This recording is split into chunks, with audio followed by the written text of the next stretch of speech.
a vast cultural territory that spans from Baja to Patagonia, covering 15% of the land on Earth. Home to cultures as rich and diverse as the landscape.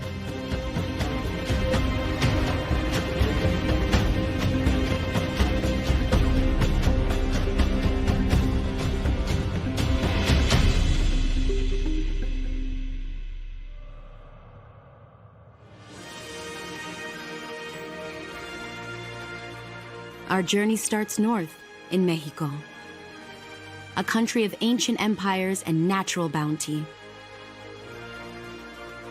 The first stop is the state of Baja California Sur, the lower part of a peninsula that splits the Pacific Ocean from the Gulf of California. Here we find the Loreto Bay National Park, an imposing site for its dramatic cliffs. In this magnificent landscape, we can find a wide variety of marine fauna, including the California sea lion, one of 4 species of sea lions in Mexico.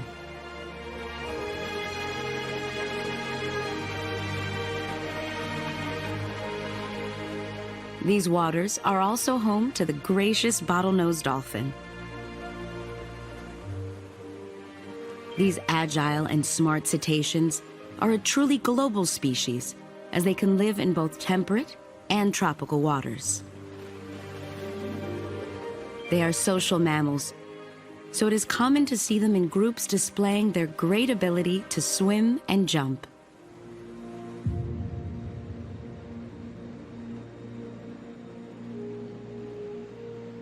The Gulf, known in Mexico as the Sea of Cortés, was once described by oceanographer Jacques Cousteau as the world's aquarium. Its beauty and importance appear to be as clear as the waters found in the archipelago Espiritu Santo, which is a natural protected area declared a World Heritage Site by the United Nations.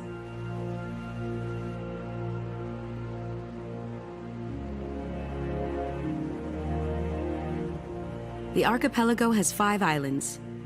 The largest one, Espiritu Santo, is 63 miles long. Its geography is defined by monumental cliffs made by layers of volcanic rock. It is believed that the Spanish conquistador, Hernán Cortés, named it the Island of Pearls due to its high population of mollusks. A different national treasure is found on the other side of the peninsula, on the shores of the Pacific Ocean, the Vizcaíno Biosphere Reserve, and the imposing salt mine of Guerrero Negro.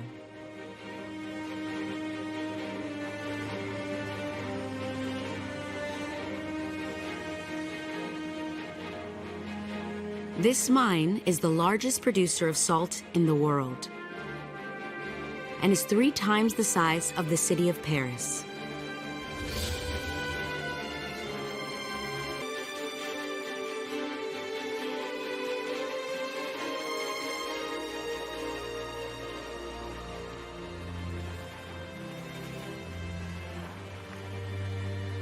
Further south, at the tip of the peninsula, is Cabo San Lucas and its stunning rock formations.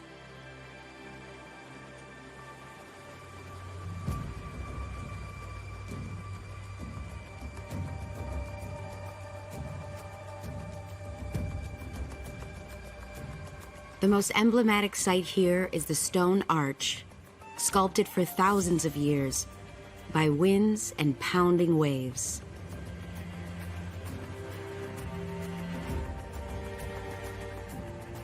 These beaches now attract tourists and are a secret refuge to celebrities fleeing Hollywood. But they were once a danger for vessels passing through because they sheltered pirates. The caves, carved by the sea, particularly in the Bay of Santa Maria, were a perfect hideout for buccaneers hoping to ambush Spanish galleons. In Republic.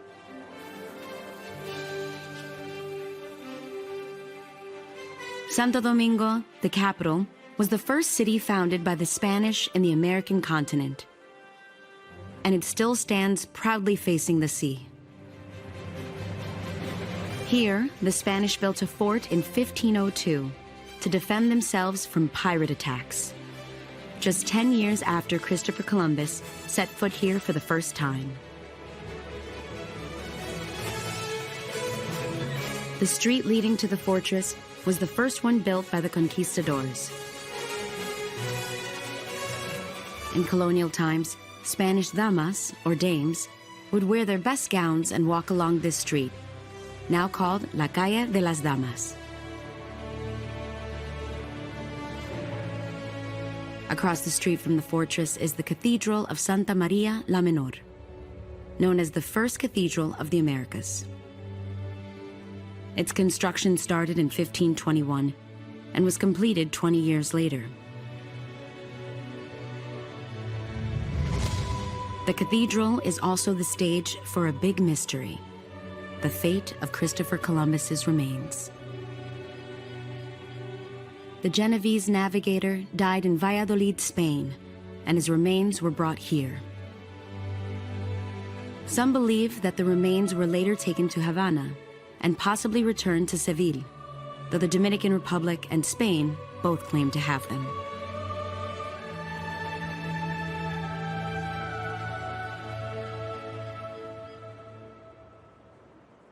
The weather can be as hot as some of these disputes, but after nightfall, the breeze offers a break for those looking to dance merengue.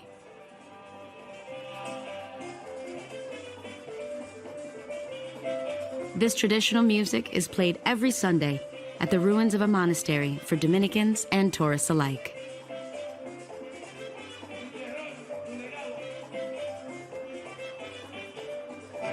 The United Nations recognize merengue as oral and intangible heritage of the world because it reflects the diverse origins of Dominican culture.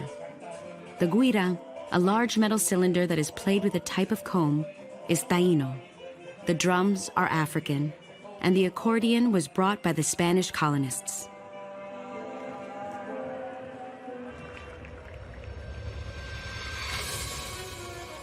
"23 miles from the city center, a coral reef helped shape the small bay of Boca Chica, a natural pool of salt water that is only 3.2 feet deep.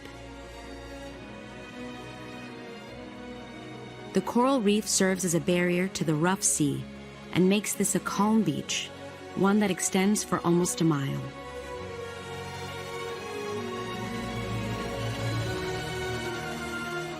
The water around the reef is crystalline because it is permanently filtered by natural underground currents.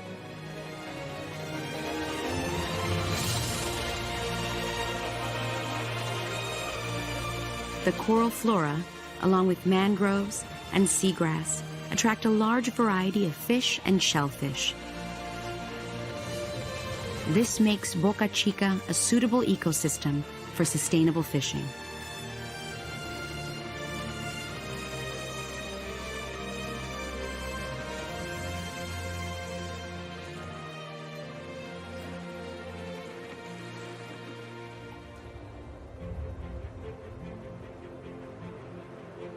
About an hour east by car, a different tradition is being preserved. In an unexpected Renaissance city that bursts out of the Caribbean landscape, Altos de Chaon in La Romana. This replica of a 16th century Mediterranean village was conceived by an American businessman and built in the 1970s. It has museums, ateliers, and even a Roman amphitheater that still holds musical concerts and can seat up to 5,000 people. In the Pacific coast of South America is Peru, a nation tied to the sea by 1,860 miles of coastline. Peru is home to amazing fauna and is also the cradle of some of the most developed prehistories from the ocean. At Armendáriz, the slope inclines 40 degrees, but at the Miraflores district, it is a dizzying 85 degrees. The cliffs of the Costa Verde, or Green Coast, are a result of millions of years of erosion from the ocean.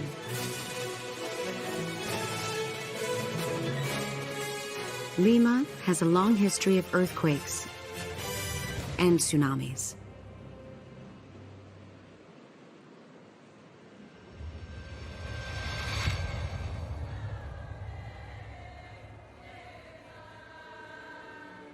Many in Lima look to avert this fate by engaging in the multitudinous procession of El Señor de los Milagros, a tradition that started after a strong earthquake in 1687. The first Saturday of Miracles, a unique Peruvian image of Jesus Christ.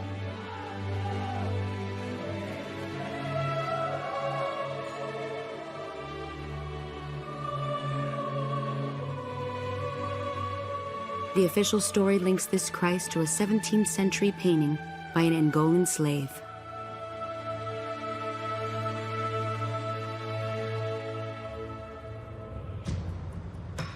Over 6 hours south by car from Lima, the desert holds wonders from ancient worlds. In the region of Ica, bordering the western Andes, we find the Nazca Lines, a legacy of pre-Inca civilizations.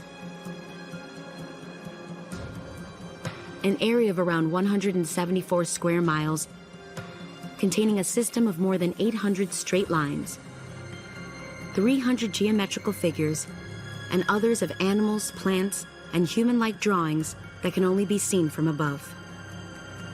It is believed that the drawings were carved in the sand between 200 BC and 500 AD. Some researchers suggest that they were used for astronomy and as a rain calendar for agriculture. Others think that they are manifestations of a social and religious nature.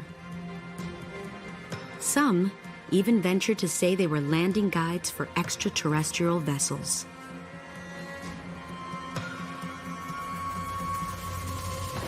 We can only confirm that this is a system of figures that range between 164 and 980 feet in length and reveal great engineering capabilities by those who built them. At the southernmost part of Latin America is Argentina, where a dry and arid desert dominates the northwestern landscape. In the province of Salta, which borders Bolivia to the north, begins a mountain road that trails the banks of the Colanzoli River.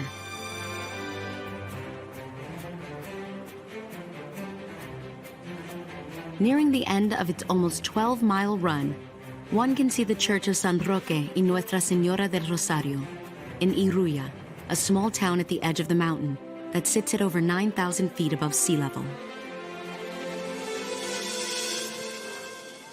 The celebration of the Virgen del Rosario is an example of the religious syncretism that defines Iruya.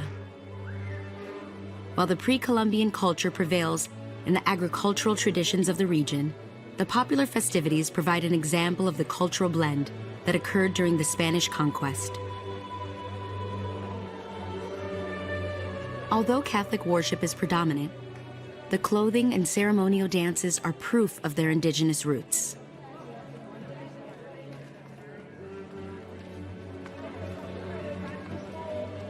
The celebration marks the beginning of the planting season, and the main celebration is the procession that takes place on the first Sunday of October.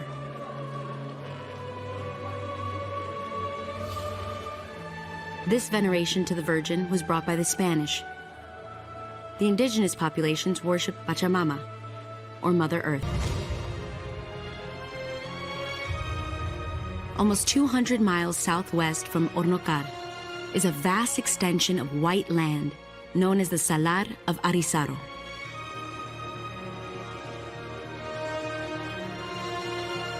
This is the 6th largest salt flat in the world.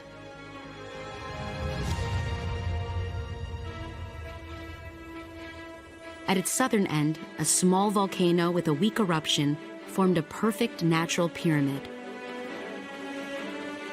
The Cone of Arita, a true geological mystery. Salt and black lava combine to erect the sharp cone that stands 482 feet tall, approximately the size of the Great Pyramid of Cheops in Egypt. Scientists claim it was shaped by the intense winds of the area.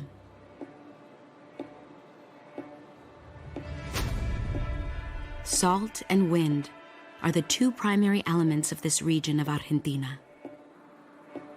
About 2 hours by car, near the municipality of Tolar Grande, there are a series of seawater springs known as Ojos de Mar.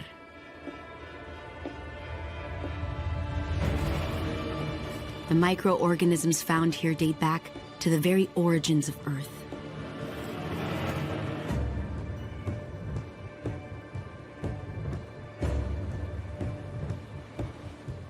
Like stromatolites that endure environments with extreme conditions, similar to what was Earth 3.5 billion years ago.